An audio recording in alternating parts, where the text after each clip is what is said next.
진화하는 이단 종교 이수완 제2장 이단 종교의 특징들 1. 들어가는 말.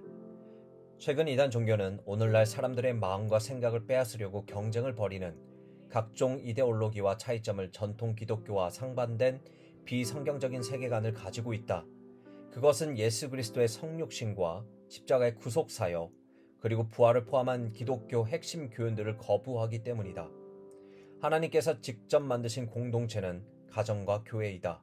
이단 종교는 언제나 하나님의 진리를 왜곡해 인간의 영, 혼, 육을 멸망케 하고 가정을 파괴할 뿐 아니라 전통 기독교를 분열로 이끄는 특징을 가지고 있다. 이단 종교는 가정을 파괴하나 전통 기독교는 가정을 세워주는 역할을 한다. 20세기의 가장 위대한 설교자였던 마틴 로이드 존스는 이단 종교로부터 정통 기독교가 처해 있는 현실에 대하여 다음과 같이 말하였다. 기독교의 지도자가 수행해야 할 임무는 하나님의 말씀을 적극적으로 강해해 주는 것뿐만이 아니라 그릇된 가르침이 교회를 침투하지 못하도록 막아내는 것이다. 여러 해 동안 목회 경험을 통하여 본인이 관찰할 수 있었던 것은 진리를 긍정적으로 뿐만 아니라 부정적인 면에서도 가르침을 받지 못한 사람들이 언제나 이단 종교에 끌려간다는 것이다. 그들은 미리 경고를 받고 미리 무장할 기회가 없었다. 오늘날 우리가 직면하고 있는 가장 큰 위험은 거짓 선지자와 거짓 선생들 사이에서 일어나고 있는 위험이다. 우리에게 거짓 선지자와 참 선지자를 구분하는 것보다 중요한 것은 없다. 이단 종교를 연구하는 이유는 정통 기독교 교인들이 무엇보다 그들에게 미혹되지 않도록 막는 일이다. 따라서 객관적이고 절대적인 진리가 존재하지 않는 한 그리고 그릇된 교리와 체계를 가지고 있는 이단 종교의 중요한 특징들에 대하여 살펴보아야 할 것이다. 2. 이단 종교의 특징. 하나. 이단 종교는 성경의 권위를 부정한다. 성경을 믿는다고 주장하는 이단 종교는 인간, 하나님, 성령, 천국, 지옥, 구원, 그리고 다른 많은 교리에 관한 자신의 특정한 견해를 맞추기 위해 성경의 가르침을 왜곡시킨다. 대부분 이단 종교는 성경 외에 다른 경전을 가지고 있다. 이단 종교는 성경을 인정한다고 말하지만 자의적으로 해석하고 특별 계시가 받은 책이나 교재를 가지고 있는 것이 특징이다. 이러한 책과 교재들은 새로운 계시로서 하나님이 직접 계시한 책이라고 강조하는 데 있다. 이단 종교는 자신들만이 성경의 신비를 풀 수 있는 특수한 열쇠를 갖고 있으며 자기들의 해석만이 참된 해석이라고 고집한다. 그들은 전통 기독교의 역사를 가진 성경 해석과 신조들은 성경의 참뜻을 보여주는 데 실패했는데 그 이유는 전통 기독교가 성경의 의미를 오해한 것으로 해석 방법이 이방 사상의 기원을 두고 있기 때문이라고 주장한다. 최종적인 권위를 성경에 두지 않는 이단 종교는 냉철하고도 객관적인 해석의 기준을 갖고 있지 못하기 때문에 이단 종교의 교주가 그때그때 감정에 따라 변덕스럽게 풀이한 성경 해석만을 유일한 해석으로 믿을 수밖에 없다. 둘째, 이단 종교는 하나님의 직통 계시를 주장한다. 한결같이 하나님이 자기 종교에만 특별한 내용의 계시를 새롭게 주었다는 주장하는 이단 종교는 그릇된 소리만을 퍼뜨리고 다닌다. 사실 그들은 새롭게 받았다는 계시가 전에는 분명히 없었던 것으로서 이전의 진리 체계와는 상호 모순된다는 점에서 새롭다는 주장을 내세우고 있다. 이단 종교는 다른 집단이나 개인에서 찾을 수 없는 절대적인 진리를 독점한다고 주장하며 전통 기독교에 맡겨진 하나님의 진리가 시간이 지남에 따라 상실되었거나 부패하였다고 자신들의 집단에서 다시 회복되었다고 주장하고 있다. 예를 들어 천부교의 박태선은 그의 신앙생활을 시작한 지 21년이 되던 해에 자기의 옛 피는 모두 소변으로 쏟아져 나가고 성령의 새 피를 받았다고 주장하였다. 그리고 통일교 문선명도 17세 때인 1936년 4월 17일 부활절 아침에 예수님께서 자기에게 나타나서 아직 내가 할 일이 많은데 유대교 지도자들의 모략으로 십자가에 죽었다. 그러므로 내가 하지 못한 일을 내가 대신 하라 라는 음성을 들었으며 그때 계시를 받아 쓴 것이 곧 원리 해설이라고 한다. 그래서 그는 문예수로 자처한다. 그리고 그는 예수는 나의 제자이다 라고 주장한다. 또한 구원파 박옥수의 경우 죄사함과 거듭남의 비밀은 자신들만이 깨달은 영적 비밀이요 진리라고 주장하였다. 그래서 이단 종교의 지도자들은 예수님이 당신의 사역을 완성하지 못했고 지금 온 세상은 그리스도의 사역이 이 땅에 완성되기를 기다리며 준비하고 있기 때문이며 전에는 계시지 않았던 진리를 이 땅에 가져왔다고 가르치기에 이것을 새로운 주장이라고 말하는 것이다. 셋째, 이단 종교는 교주를 신격화한다. 오늘날 이단 종교들은 살아있는 예언자들이 있어서 그들이 하나님으로부터 그때 계시를 받아 소위 새 진리를 이 땅에 가져다 주고 있다고 주장한다. 대체로 이단 종교는 특정한 신념들을 자신의 지도자들에게 얻는다. 그래서 이단 종교의 지도자들은 새로운 성경 해석법을 발견했다며 성경에 무엇인가를 추가해야 한다고 주장한다.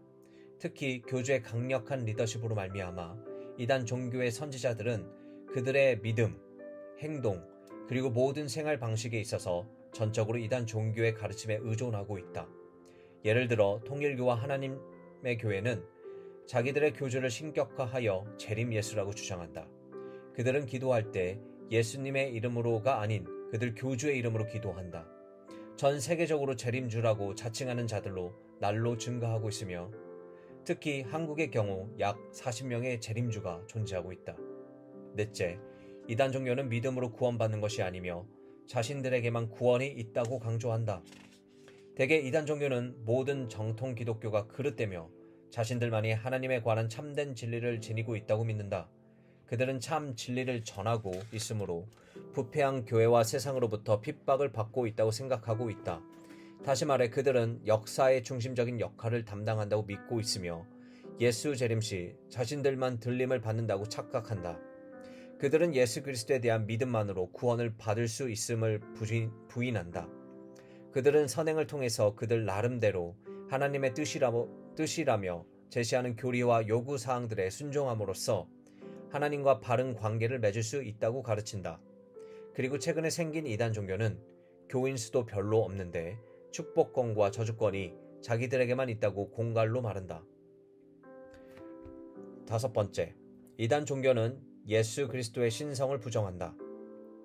하나님이신 예수 그리스도를 믿지 않는 이단 종교는 예수 그리스도에 대해 좋게 말할 수도 있으며 특정한 면에서 중요한 인물이라고 높일 수도 있다. 그러나 그들은 항상 예수 그리스도의 신성을 공박하거나 손상한다. 그들은 예수 그리스도를 인간 수준으로 낮추거나 인간을 그분의 수준으로 함부로 높인다. 여섯 번째, 이단 종교는 윤리의식과 사회책임의식이 약하다.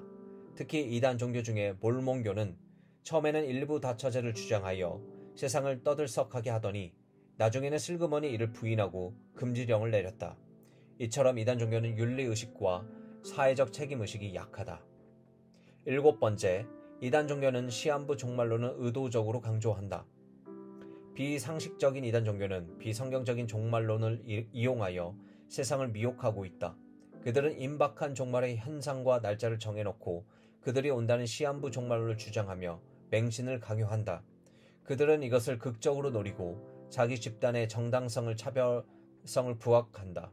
예를 들어 다미 선교의 이장님의 경우 청소년들의 직통 계시의 체험을 근거하여 1992년 10월 28일에 종말이 온다고 주장하여 사회적인 무리를 일으키기도 하였다. 기독교 복음 선교의 정명석도 1999년 종말이 온다고 했으나 불발에 그쳤다. 신천지 예수교 증거 장막 성전의 이만희도 1984년이 예수 재림의 날이라고 주장하였다. 하나님의 교회도 1988년, 1999년, 2012년에 종말이 올 것을 예언하기도 하였으나 아무런 일도 일어나지 않았고 지금도 침묵하고 있다. 조건부 종말론 혹은 시한부 종말론을 주장하는 이단 종교는 14만 4천 명의 조건을 설정해 놓고 재림의 날이 오면 자신들의 세상이 온다고 주장하여 맹신을 강요하고 있다. 그리고 그들은 거액의 헌금을 강요하기도 하는데 재림의 날짜와 구원받는 자의 숫자를 알아야 구원받는다고 주장하는 것들은 모두 다 이단 종교로 보아야 할 것이다. 여덟 번째, 이단 종교는 사후 천국보다 가시적인 천국과 지상 천국을 강조한다. 이단 종교는 한국의 전통적 예언서인 정감록이나 16세기 남사고 선생의 예언서라는 격암 유록과 같은 조작한 내용이 추가된 비결서에 의존하여 세상 종말의 때에 구원받을 장소가 동방인 한국이며 말세 심판을 모면할 수 있는 곳은 십승지이고 바로 그것이 성경에서 예언한 지상 천국이 건설되는 장소라고 주장한다. 이처럼 한국의 이단 종교들은 한국 땅에 메시아가 재림한다거나 재림주가 한국인이라는 국수주의적 태도를 보인다. 언젠가 정감록에 예언된 정도령이 나타나는 장소가 계룡산으로 알려진 그곳이 한국의 이단 종교의 직결지가 되기도 하였다. 예를 들어 신천지 예수교, 증거 장막 성전 이만희의 경우 다른 이단 종교들처럼 한국판 예언서로 알려진 격암 유록을 인용하여 재림주는 한국인이고 지상 천국은 한국 땅에서 이루어진다고 주장하였다. 그리고 무서운 종말 심판을 모면할 도피처로 십승지, 즉 십자가로 승리한 곳이 있는데 그것이 바로 과천의 청계산이며 옛 도시 이름의 동방이라는 허무맹랑한 주장을 펼쳤다. 여기서 청계산의 개는 신의 개인데 구약 성경에서 모세가 십계명을 받았던 신의 산을 말한다고 주장하였다. 그리고 여호와 증인의 창시자 찰스 러셀은 인류가 1914년에 멸망할 것이라고 예언하였다. 여호와 증인은 지상 천국에 대하여 다음과 같이 주장하였다. 지상의 모든 국가는 1914년에 멸망할 것이다.